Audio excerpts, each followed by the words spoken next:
আজকে আমাদের সংগঠনের মূল যে বিষয়গুলো, আমাদের সংগঠন কুশলীয় সংগঠন, আমরা এসপি সাহেবের কাছে রেগুলেশন দিয়েছি।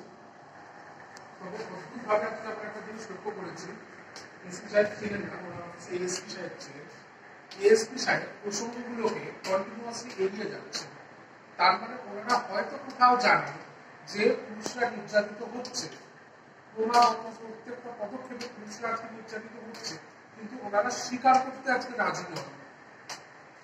এর উত্তর কে দেবে? কিসের চাপে, কিসের ভয়? এই ভয়ের কারণ হল মহিলা কমিশন। কিসের ভয়? আমরা যখন ওনাকে প্রশ্ন করেছি এসপি সাহেবের কাছে, ওই প্রত্যেকটা উত্তরকে এড়িয়ে যাচ্ছে।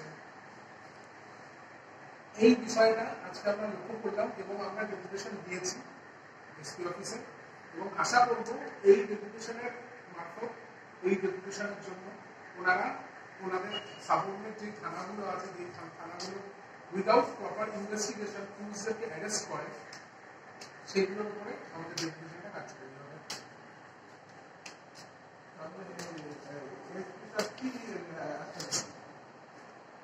এসপি সাহেব ছিলেন না, ছিলেন হচ্ছে এএসপি সাহেব। এএসপি সাহেব অদ্ভুতভাবে কোনো আশ্বাসই দিলেন না। এএসপি সাহেব পুরোপুরি ব্যাপারটাকে এড়িয়ে গেলেন, কিন্তু ওনার কথাবার্তা শুনে আমরা এটাই বুঝতে পারলাম যে উনি জিনিসটা জানেন।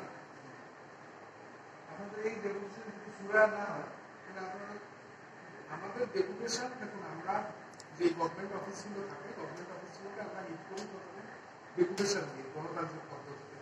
যদি ডেপুটেশন দিয়ে কোনো সুরাহা না হয়, সেক্ষেত্রে আমরা আমাদের কাছে একটাই উপায় খোলা থাকবে, সেটা হলো বড় আন্দোলন, মাস মুভমেন্ট। হচ্ছে আপনারা বলছেন যে পুলিশকে নির্যাতিত হচ্ছে,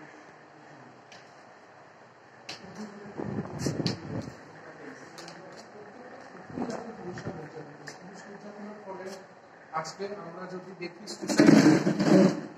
সুইসাইড রেট মহিলাদের তুলনায় ডোমেস্টিক ভায়োলেন্সের কারণে পুরুষের সুইসাইড রেট বেড়ে গেছে, এক নম্বর। দ্বিতীয় বিষয়, শুধুমাত্র মহিলারা কমপ্লেন করলে আজকে কমপ্লেন লজ হয়, একটা পুরুষের উপর যখন নির্যাতন করা হয়, সেই পুলিশের যখন 325 বা অন্যান্য ধারাগুলোতে যখন অভিযোগ করতে যাচ্ছে, বলা হচ্ছে মহিলারা অবলা, মহিলারা কোনো নির্যাতন করতে পারে না। এইভাবে করে প্রত্যেকটা ক্ষেত্রে পুরুষরা নির্যাতনের শিকার হচ্ছে।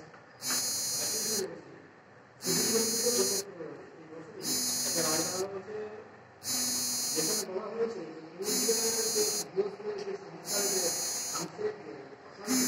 সেখানে মহিলারা যদি কোনো অভিযোগ করে,